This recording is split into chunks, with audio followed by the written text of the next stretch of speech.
Stats, powered by the Mayo Media Net here on YouTube and presented by Jock MKT, the daily fantasy app where we actually make money. Yes, what a novel idea. Download the app for free. Use the promo code MMN. They're going to match the first $100 for free. And if it's free, it's for me. If you're following along with the Cork Stats crew, come on. We've been throwing our weight around the jock market, getting paid almost every single day. And it kind of makes sense where being smart and having your head on a swivel and actually being sharp puts you to the front of the line. Welcome back, everybody, and happy 4th of July. If you know me at all, this is my weekend. I am like Mr. America, man, and I have taken full advantage of the freedoms allowed to us. But enough of that. Let's get into this. It's the fastest show in MLB. Absolutely. Anyway, you bet your bottom dollar on that. With your host, the big dude with the big mouth from the Big Apple, Big Johnny Stud, coming to you worldwide from Brooklyn, New York, as always, coming out the chair, as always, man, bringing you the 3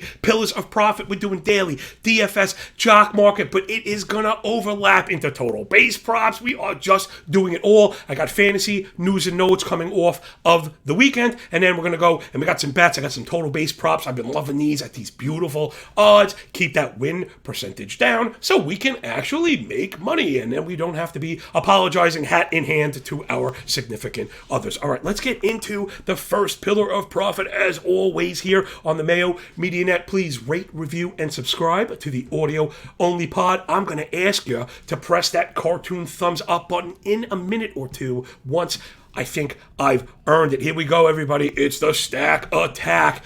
First up, we want to, oh man, this is funny. I had to tweet about this, and if you're following up, man, there are a few things that are certain in this life. Death, taxes, the sun rising in the east, setting in the west, bears making dookie in the woods, and me up before the crack of dawn to bring you this show. And man, I'll tell you, it's so funny. I couldn't help but tweet a Rocky gif. I know, right on the nose, nailing multiple stereotypes with that one. But Patrick Corbin just like two-hand tomahawk slam dunked on us last time he threw a gem. I'm not buying it. And I had the Rocky gif. I ain't hear no bell. We're going at him one more time with the Miami Marlin righties against Patrick Corbin. 6.06 ERA, 1.7 whip, 8.72 OPS on the season. The contact profile is just out of control. 45% hard hit. Now that's via StatCast. That's a raw 95-mile-an-hour metric. Paired with a worse than 11% barrel rate is why his expected WOBA is up near 400. That is just not sustainable. It's led to nearly 2 home runs per 9. Now a bit worse than 1.5, but at home he's really struggled. That park in Miami kind of playing up. ERA north of 5 at home. And now I wanted to mention Washington has a 122 park factor for home runs for right-handed hitters. So yes, I know it was a lot, but that is the nuance and the context that you get every single day when you roll with us. Hat tip to Patty Mayo, kind of letting, you know, man, again, I try and stop and mention it every show if you appreciate the stuff we're doing, all the hard work. I mean, this show just reeks of effort. And then all the tools that we're bringing you, implied team total, starting pitcher ranks. I run the algo with the strategy and the games, the picks, the tools with pricing, stars and emojis and all the other stuff that helps it. You got to go and tag my boy Patty Mayo, because without him, there's no me, and without me, there's no show, and without no show, there's no big fat dude screaming at his computer. So thanks, Patty. We love you much. Let's get back into the matchup here. Washington playing up. Corbin struggled with the fastball, the sinker, and the change to right-handers. All have a worse than 600 X-slug on the year, responsible for 10 home runs combined. So we want to be looking at these Miami righties. Give me Brian Anderson killing lefties. Last 30 plate appearances, 300 batting average, 250 ISO. Remember, when we're looking at these total base props, and this is where I think this show really stands out. There are other shows that tell you pick a righty, pick a Marlin. It really matters, and that's why I think people, really the sharpest players, have kind of gravitated towards this, right? So we have to be able to discern when we are going to deploy these players. Yes, I have a hitter model, but it's different formats mean different things, right? So ISO is a measure of extra bases. So a 250 ISO means a 25% extra base rate if we're hoping for 4 at-bats. But in theory, we want a 5th at-bat because we're looking for teams that are going to score, and a hitter that'll be in the top third and maybe even get us that 6th at-bat to get us these total base props. If you have a player without a high ISO, it could be a high walk rate, driving a high OPS. So OPS is generally at the center of daily play. There's nothing wrong with going after OPS. It generally pays the bills, but not for total bases. And then when we extend into Jock Market, well, let's stop real quick. DraftKings, FanDuel, DFS formats, all of these guys are viable. And that's where DFS is good in that the prices are stagnant, but it's bad in that there is no inherent leverage. When a player is cheap, everybody can dogpile. If Anderson is 2K, smart people are watching the show, everyone gets on him. It's hard to get paid on that because it just disproportionately affects the slate. But total bases, 2 bases, is a cash. Jock Market, price is at the center more so than anything else. Because in Jock Market, if a price goes up above that $6.50, $7 mark, a player can hit a home run and not return a profit. Whereas total bases, a home run is a check mark. DFS, a home run is a check mark, almost at any price. So you see how we always have to weigh these things? I know we're throwing a lot at you, but I expect a lot of you because you expect a lot of me. And in these ever-changing times, these tumultuous times that we're in, it really matters knowing when to move the chips in. And being sharp is where it matters. So remember, Jock Market, price, DFS, OPS, total bases, ISO. Now that's a bit of an oversimplification, but you want any more of that, you come check me out. So Anderson doing his things against lefties in that span, 50% hard hit rate, a 31% barrel, 19% blast. Remember, blasts are the ideal subset of barrels, the highest potential output on those. So that's what we're going to be looking for. Those are generally 2 bases on their own. So that stack will do it. We're going to get Patrick Corbin today. I just know it. All right, next up, it's the Let's Go Mets Go. We want righties against my boy Hunter Green. And I always sigh when I have to go after pitchers that I like, but we cannot allow our feelings or our even trajectory, our projections for these pitchers. I think Hunter Green's going to be awesome. And I think you'll be hearing about me drafting him next season. But right now, there are some issues. He's short a pitch in the arsenal. Hunter Green, 5.72 ERA, 1.34 whip, 8.24 OPS. All your attack metrics firmly in place. We know he strikes hitters out. 29% K is not nothing. But the big shaking but is when you pair it with the double-digit walk rate.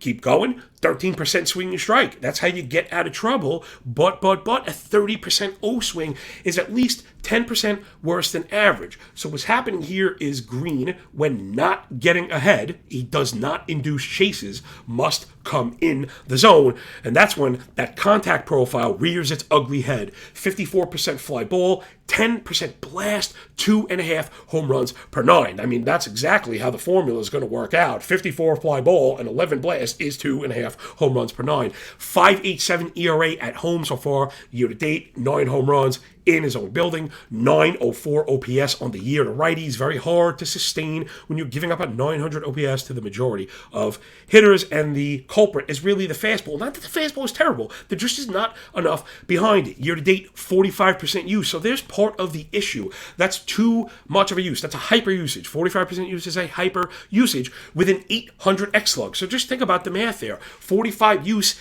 in, 800 X slug out. That's just not sustainable in these days with a 20% whiff rate, which is way too low, and 8 home runs on the year. 2 righties on the fastball. Again, electron microscope, thinking about the optometrist, right? Which is better, zooming in, zooming out, camera 1, camera 2.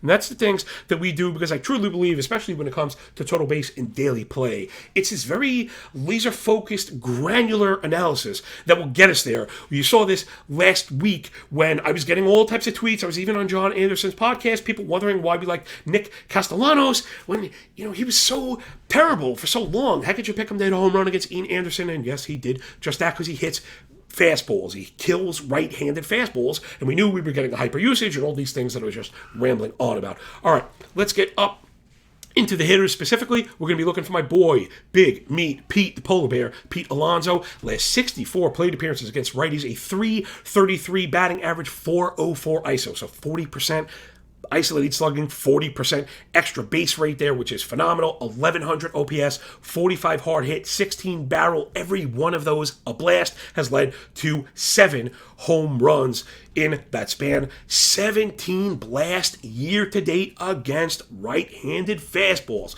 Holy cow, man. Alonso's gonna see in his 3+ plate appearances, he's going to see roughly 7 or 8 of those fastballs. So if we see 8 fastballs and he has a 17% blast rate, we're hoping to get a blast out of today, and hopefully that will get us to the cashier window. Next up, this is that other one. Here we go with Marcana. And people go, what? Marcana? Yikes. Well, my notes on Marcana, he's been meh. Normally not the kind of things we chased last 30. It's a 756 OPS. Really not that great. However, once he turned it on, we saw the uptick in offense at the beginning of May. He's been very good against right-handed fastballs. 85%. Contact rate, 45%. Over 95 miles an hour, better than a 10% barrel and 2 home runs. So I really like Mark Canha today. Keep an eye on him. He's been shifting in and out with J.D. Davis. I think a lot of this might work for Davis if Canha is out, but you'll have to follow me on Twitter throughout the day. Of course, that's part of it. This show is just the foundational brick. Remember, with baseball, there's weather and lineup changes, even potential pitching changes, openers. Tampa Bay is known to switch guys around. So you got to kind of follow me up on Twitter at MLB Moving Averages, at MLB Moving AVG, though you'll notice an NFL thing in the handle now. Hey, man, people are picking up the things that we're putting down. We'll talk about that at the end. So give me Alonso and Canha for the Mets. And the last stack we have, we're looking for the Cubs righties against Eric Lauer. Now, Lauer started off really good, so the season stats don't look bad. 4.02 ERA, 1.23 whip, 7.10 OPS. Now, those are not great, but that's generally not what we're going after. The problem has been these locational misses, and it's led to the very poor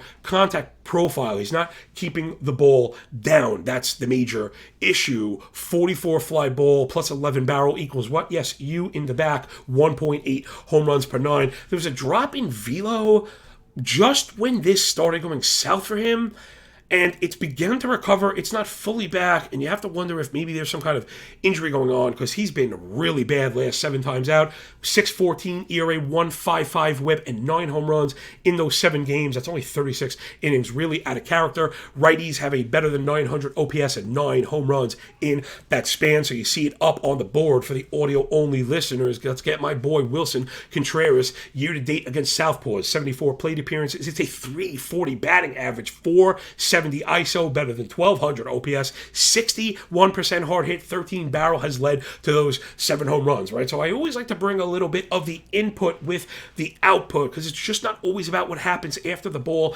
is struck. If we have guys that are in these really great spots, that's where we want to attack. But give me Ian Happ's really done work against lefties as well. 65 PAs on the year, 380 batting average, at 470 ISO as well, 998 OPS, so just a hair shy of 1,000. That really, that if there's an attack metric to stick your teeth into, that's the one. Also, 13 barrel on the year, on the year against lefties. So give me Contreras and Happ. Sorry about that bit fumbling. I had some, copy and pasting. I move so much data. That will do it for the stat attack. Let me just get some fantasy notes here. So, the quick recap: we got Miami Marlins righties against Corbin. Give me Anderson and Birdie. Mets righties. Give me Alonso and Canha against Hunter Green. And then Cubs righties against Eric Lauer. Give us William Contreras and Ian Happ. I'll see you at the window. Remember, so these are also the places we're likely going to be backfilling our DFS lineups into. I'm going to be looking at a winner-take-all thing today. If you can't hear, I'm trying to rub my hands as fast as possible. That's that feeling I get when I think we're about to make some money. All right, let's get up into the fantasy end here. It's just news and notes coming off the weekend. I think that's been the most impactful way to handle Mondays, right? If we're unplugging or getting away from it, it's time with the family, other stuff. And as you know, Tuesday and Wednesday, we mine the advanced statistical leaderboards, hitters and pitchers. Then on Thursday, we're going to apply it and give you a ad at every position for 10, 12, and 15-team leagues, kind of doing what we do, trying to be all things to all people. I'm in high-stakes H2H 12-team point leagues. I'm also in high-stakes 15-team roto leagues, trying to cover the entire gamut. We've done very well as far as ads goes. We can't control the injuries, but let's get into the news and notes. My boy Tyler O'Neill on the minor league assignment on Monday. He should be back soon. They're talking about at the end of this week, Friday. So I probably wouldn't start him at all, but keep an eye on him in these daily leagues or NFBC leagues. You'll probably be starting him on the weekend. Domingo Germán for my New York Yankees in the rehab start. He's pitching Double-A, gave up 1 run over 4 innings, no walks is always the thing that I'm looking for. He's still a little bit away. They're building him up. They have talked about him starting or doing following. By then, maybe the Yankees will have a pitching injury. Not that I'm hoping for it, but I mean, they haven't had any, and we know they're coming. I'd like to get them out of the way. So keep an eye on Domingo Germán. Pitching has been very, very difficult, and of course, getting into that contextual surrounding in the Bronx is always going to help you as far as fantasy goes. Next up, Marcus Stroman. Remember, he was down with the shoulder. He kind of got beat up in AAA. I don't like to overreact, but the walks I did mention, only one walk, but he got cracked, 7 hits, struck at a pair of batters. In only 53 pitches, but he gave up 5 runs. So, again, we don't want to overreact. Health is really the thing we're looking for. He is 31. He'll be working his way back. I'm expecting maybe 3 or 4 more starts. So we're mentioning him maybe next week again. You have some time, but these are the players that you have to keep an eye on in shallow leagues with IL spots. Now maybe it's the time to add them and stack them up there. Next up, Kyle Lewis out with the concussion. He's really had a hard time staying on the field. He was in a minor rehab assignment. He just had a single at bat. 2 at bats. 2 plate appearances, technically. 0 for 1 with a walk. So he's going to be working his way back. They're talking about maybe a few more weeks. So right now we're in the very beginning of July. So maybe by the end of July, keep an eye on him at the break. Maybe the All-Star break would be a good time to make sure that he's rostered in all formats. The Angels acquired Touki Toussaint from the Braves for cash. The Angels are desperate. They also have room in the rotation. We also know Touki has been pretty awesome at points. The Angels have not done a bad job with players like Lorenzen, with guys like Sandoval. So I know this may be getting laughed at or eye-rolled, but considering the pitching environment, I think Touki is viable, believe it or not. So I'm going to be circling him at the very least. He's not ready for 12 teams, the 12-team stage yet. But 15-team leagues, it's at that point where, my gosh, a heartbeat will pretty much do it. Okay, next up, over to L.A., those Trolley Dodgers. Dave Roberts told reporters on Sunday after the game, Kimbrel got hit with a comeback, right? I think got hit in the back, right underneath the blade, I guess, from Cronenworth at the end of the game last night, and a lot of people not paying attention, so hopefully that's where this kind of sticks out. Okay, so they said he's going to be okay. Fine, I believe that. He's also kind of stunk. The Dodgers, I'm not sure how long they're going to tolerate this. You might even see what Philly did. Nabel got kind of demoted, and now he pitched the 9th yesterday, even though it was not a save situation. It was 4 runs. He had a clean inning with 2 Ks, and will probably be working his way back. So there's another one. Reminds me, circle Nebel. But for the Dodgers, I think I got to circle Evan Phillips. Again, who? That's what the reliever game is, everybody. And that's kind of the things that we're trying to add to here. If you weren't paying attention this weekend, you're probably not coming up with Evan Phillips today. If you're in daily ad leagues, he's probably the guy. If not, keep an eye on him in the next couple days. Even if Kimbrel is back, I think he's the first, I'm calling it a top-tier closer because of his surroundings to lose it, right? I mean, Chapman, I think, has already lost it, so you got to keep an eye on that. Remember, getting that kind of role in that kind of context down the stretch is how you win leagues. Phillips has been awesome in getting the hold opportunities. Next up, my boy Frankie Montas removed from the game. I heard tightness in the shoulder. There's been no other reports as we collectively, man, I hope he's okay. A lot of us were really hoping for big things, not just from a straight-up production standpoint, but hoping Oakland was going to be selling and maybe Montas would end up somewhere awesome like New York or who knows, just anywhere, even if it was on my Yankees, even if it was Boston, right? Imagine Montas in Boston or, man, Montas in the Dodgers or something like that would just been phenomenal, and now we really have to keep an eye on it. He's not a drop yet, but we got to get some news. Then it go from bad to worse as my man Juan Soto, diagnosed with left calf tightness, exited the game. Oh, no. I mean, he's had a very interesting season to the downside. The batting average not there. We saw the power has been there and ticked up. Elevation problems at the center of it with no line of protection. We saw a calf bury Mike Trout's season last year in a scenario like this. Team going nowhere, no need to hurt the $400 million man. I just don't know, so expect them to be careful with Soto and not press it. Calves do take time. They also easily re-aggravate. So your guess is as good as mine. If you're trying to be on top of it, it's probably those ancillary pieces there in Washington, so we'll probably see a lot of run from Thomas and Yadiel Hernandez, and then Robles, right? These guys will probably get the run first. Not sure how viable any of them will be. I have actually liked Hernandez. He's produced in stints. Same for Thomas. So, I just can't get behind Victor Robles. I know there are other analysts out there that every so often will try and tell you to do that. I can't get there. He's just not good enough of a hitter. Excuse me 1 second. All right, thank you so much. And here we go. So that is the 2 of our 3 pillars. Feels like a pretty good time. If you're picking up the things that we're putting down and you like the show, please press the like button. We're in this algorithmically driven environment right now where we're, I don't know, measuring each other's worth by cartoon thumbs. I don't even know what that means. It just sounds so ridiculous. How many likes do you? Is it like how good is your work, or like how well researched is it? No, that's not. Doesn't matter or whatever. If you carry a pink handbag, you could stand in front of something you don't own. If you get enough cartoon thumbs, you get pushed to the front. So we are not that. We are not them. We are doing it organically. Really, this almost feels like a political kind of grassroots movement where we're just bucking the entire trend. People can recognize us immediately from the way that we talk, the language that we use talking about this game as we further our understanding of the ball in flight. These very focused matchup statistics and all that stuff that I like to think that I bring that a lot of people don't. So hit the like button. Pretty pleased with sugar on top. How's that? Maybe I should have just done that. All right, let's get up into the bets, man. Make some money and get out of here so we can have a couple of cold ones. Maybe some hot food and never ever potato salad, never ever mayonnaise, sweet mayonnaise. I don't know. I grew up with I don't want to drop his name, but a prominent executive chef, a hotel, a big shot, whatever. And I was always around very expensive restaurants and high-end culinary stuff growing up, even as kind of a poor nobody. And man, why is sweet mayo a thing? We don't eat it anywhere else in our life. I don't know. It does not belong anywhere in our culture or otherwise. It feels like it's a Dow chemical residue that they somehow convinced us to buy and put in our food. Ugh. German potato salad, people. Amish potato salad is fantastic. Not this slimy, gross. I don't even.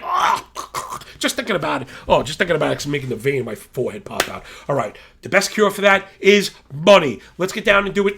Okay, if you've noticed, for the audio-only listeners, I just have total base props up right now. The betting board is a disaster. I don't know if it's me. I like to think it's me, and that's kind of one of the reasons why I work so damn hard. I feel like every subtweet is about me. I feel like every casino action has to do with us. We have been in this non-stop battle with the books all year. They're not posting F5s. Then they're posting F5s. Then they're putting them on different pages. Then they're changing the disparity in the cost between the run and money line, which is the way I made my bones in this industry. They've widened that, which has hurt us, right? There's no way around it. The spread between F5 money line and the full game money line, and then vice versa or inverted, I guess, the money line and the run line themselves went from 35-40 cents, which we could stomach, to 95 cents, which we can't. We're now in these full games, which leave us vulnerable to bullpens, which is why the books want you playing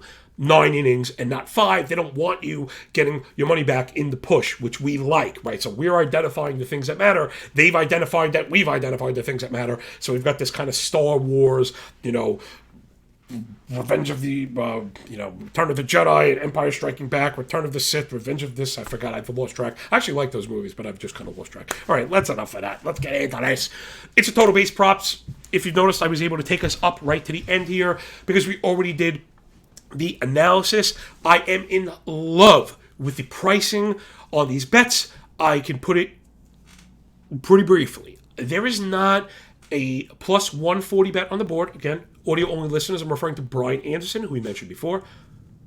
There is not a plus 140 bet on the board that I ever feel as confident as I will about this, but make sure the lineup placement is there. I think Anderson's going to be batting in the top 4. Everyone's out. Solera's out, and Chisholm is out. So I think you might get Birdie, Wendell, Anderson. And if that's the case, maybe Aguilar and Anderson. If he's in the front 4, this should not be plus 140. This should be closer to plus 105 or plus 110 because of the math that I laid out already. If you're fast forwarding to the end of this, to skip the betting because you're only to skip the stacks because you don't play daily. Shame on you. You got to go back to the front. But basically, Corbin stinks. Anderson's been killing lefties, so we want to jump on that. I really love the way the ISO matches up with the odds here. Next up, it's our boy William Contreras. Now, generally, the odds have been grabbing on these are a bit better, but to get Contreras at even money, he's been leading off at times. I mean, this one I think he just gets in the first inning, which we've had happen a bunch of times, which is just, again, ridiculous. There isn't another even money bet that you're like, all right, I might cash this in 5 minutes. And no matter what, he gets to the plate, you feel strongly about him getting it done. And then lastly, Ian Happ plus 150. Whoa, I know the ISO is not necessarily there, but again, I think we're going to score. I think we're going to get the rotation. I think the environment is in play. I really like what we saw from Ian Happ in that breakdown, but more so the price. So let's put it this way. The reason why these bets are so, they're just so delicious because of the sustainability when you play them together, right? Sometimes my flaw as a handicapper is I try and be too cute. I do all this modeling, I make a million bets, and you feel like you're going to get yourself in trouble or followers in trouble if you lay out 100 bets. But in theory, that's backwards. It shouldn't matter how many bets you have. It only matters how much you bet, right? So if you have $100 to bet a day and you have one bet, you bet $100. If you have 100 bets, you bet $1, right? And that doesn't affect it. And I think that's the change I want to make in the second half. We're not going to be making 100 bets, but we are going to open up the portfolio a bit to allow for the percentages to play out a bit more. Because we've noticed that. I've had listeners notice that. And again, I have people that just play my algo. Again, follow me up on Twitter and make sure that you're tagging and thanking Patrick Mayo, the man, even though he's from that other country. I don't understand the obsession with maple syrup, but it continually pumps out some of the nicest and smartest people that I know. Hat tip to my dude, Chris Meany, if you're watching. That was a Chris Meany mention right there. Hey, so let these Canadians do what they're doing because it's working for them. But all kidding aside, that'll do it for us today on Cork Stats. Remember, total base props. I know I was a bit circuitous there, but it's Brian Anderson plus 140 Marlins. Wilson Contreras plus 100 Cubs, and Ian Happ plus 150 Cubs, right? So there you go. I like to make sure I give you a little digestible nugget if I lost you or you started, teasing off or laughing. Who knows? I don't even know how people respond to this stuff. The reactions and the interactions are really what make this special, and I think that's what I want to end on. Just the last minute is about you. Because I said it before, but I truly mean it because it is the absolute God's honest truth. That without you people out there enjoying this and sucking it up and bouncing back at me, the interactions, the comments, the likes, the tweets, this could be gone, and that's it. And then this amazing thing that we have, I mean, I know you're out there because I see them every day. Thank you. I appreciate it. The way, it's not just money. Yes, tweeting emojis, outcomes, money are good. I'm not trying to downplay that. But what matters here, more so than the breakdown of the Marlins and the Nats, the feather in the cap that I want to leave you with today, the things that matter is improving, is learning to think, learning to apply. Because regardless of the Miami National breakdown today, that's irrelevant tomorrow. But the things we've learned, the improvements we've made are the things that stick. And that is how you build. I say this all the time. You do not remain lateral in this life. You either get better or you get worse, even if it's really kind of marginal. But allow that to happen enough times in a row, and that minor degradation of skill becomes something measurable. And the opposite is true. And that's what I hope is the number one takeaway from this show, the fastest 20 some odd minutes in baseball anywhere, including those shows up north with rooms full of writers, rooms full of analysts, and they cannot roll with us because they don't love this like you do. They don't love you like I do, and that's what matters at the end of this, 4th of July, everybody, regardless of what you think, I'm not going to start fighting with people. Think of it this way. you're free to express however you like. So before you start going off on the rails on how terrible it is, think about the other places where you wouldn't be able to do that. That's as political as we'll get here. I love you much, everybody. Enjoy the day. Enjoy those games. And when we're done with the book, enjoy that pay. Man, I love you all very, very much. I hope you enjoyed, this first half of the season, almost first half of the season. I got to get out of here. I'm going to enjoy my fam, my friends, my freedom. I suggest you do the same. I catch us up in the Jock Market. Tag me on Twitter. Look for the algo. I'm going to just print everything right now and push out the tsunami word. Remember, when you work this hard, it feels a lot less like luck, yo. Catch us on the flip side. Happy 4th.